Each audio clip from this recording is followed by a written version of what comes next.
Trump administration is blaming everybody but itself for what's going on at the border right now. Children, infants, being separated from their parents as part of the White House's zero-tolerance policy on illegal immigration. Sarah Huckabee Sanders was asked about Attorney General Jeff Sessions citing the Bible in his defense of the policy earlier today, and things got heated.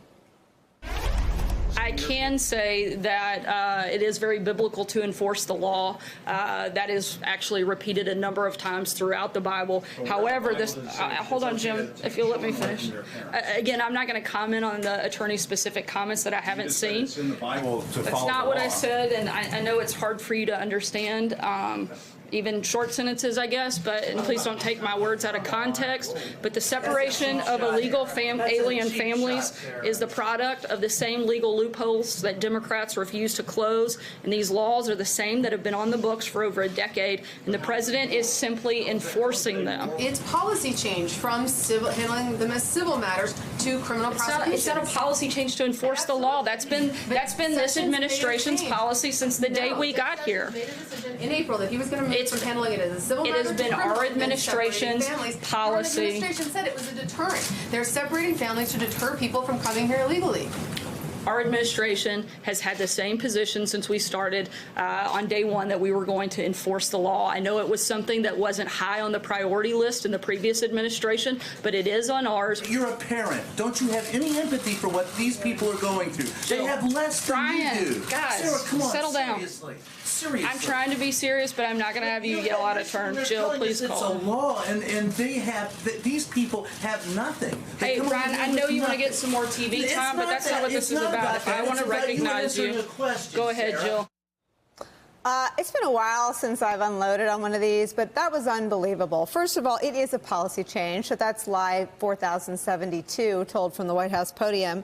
Most reporters write longer sentences than the President of the United States, so the idea that she has to speak to them in short sentences so they understand is rude and wrong. And it is straight up inhumane what they're doing. Why not just say, yeah, we're cruel and inhumane. What's the next question? I mean, if you're going to do it, if you're going to rip an infant from a mother's arm, just do it and own it. But she wants to have it both ways and smear the reporters. And I mean, what was that? It's, you know, like Sarah, my dad was actually a Baptist pastor. And I think I read a different Bible than her, because the Bible taught me growing up that you're supposed to extend a helping hand to the people in the world that have the least. You know, one of the jobs of being a government spokesperson, you know this from your time in government, is sometimes you have to defend things that you may not completely agree with. There may be things that are hard or tricky. Yeah. This isn't one of those things. No. This is an immoral policy. And literally, there's no one in government that thinks this is worth quitting over? Have they not seen the pictures of the children? This is inhumane. Cruelty is the intention of this policy, not a byproduct of it. That is the problem with this. They are intending to be cruel. Not just to deter people from coming from the border either, but so they can tell other people in the country. They can tell their base, look at what we're doing to keep these people out of the country. And Joyce, the irony of the president running around the country making people afraid of criminal gangs, and a lot of people are, and that's justifiable, when the U.S. government is acting like a gang, terrorizing children by ripping them from the arms of their parents. You know, it's appalling, and I think it's not a political issue. Whether you're a hardliner on immigration or whether you believe we should have more lax policies and permit people in, one thing that we can all agree upon is children shouldn't be forcibly separated from their parents. This morning on Morning Joe, there was a photograph of a 2-year-old child crying while her mother was frisked by ICE agents. We should all be able to agree that that's not America, that's not who we are, and we need to send a very strong message to our elected officials that this needs to be ended immediately. It's not a good policy. You know, we have fruitless conversations about what's happened to the Republican Party. We know the answer now. They're all afraid of the big bad Trump Twitter feed. But what's wrong with the people that work in the administration and watch these pictures and have families of their own?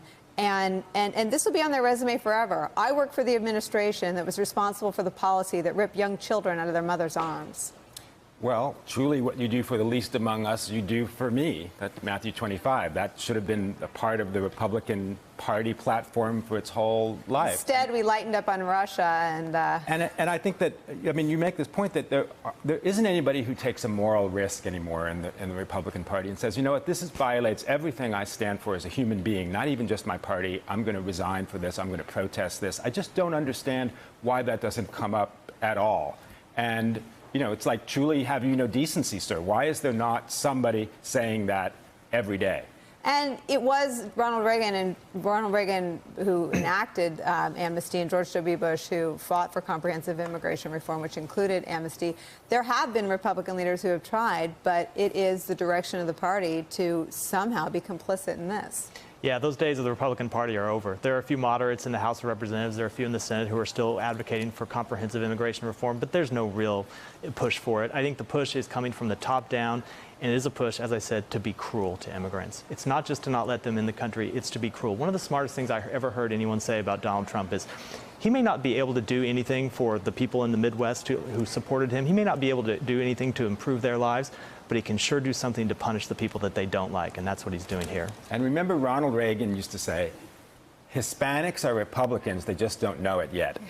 That was the Republican idea, that there were values that they had that would make us attractive to our party. Bush won 44%. Yeah.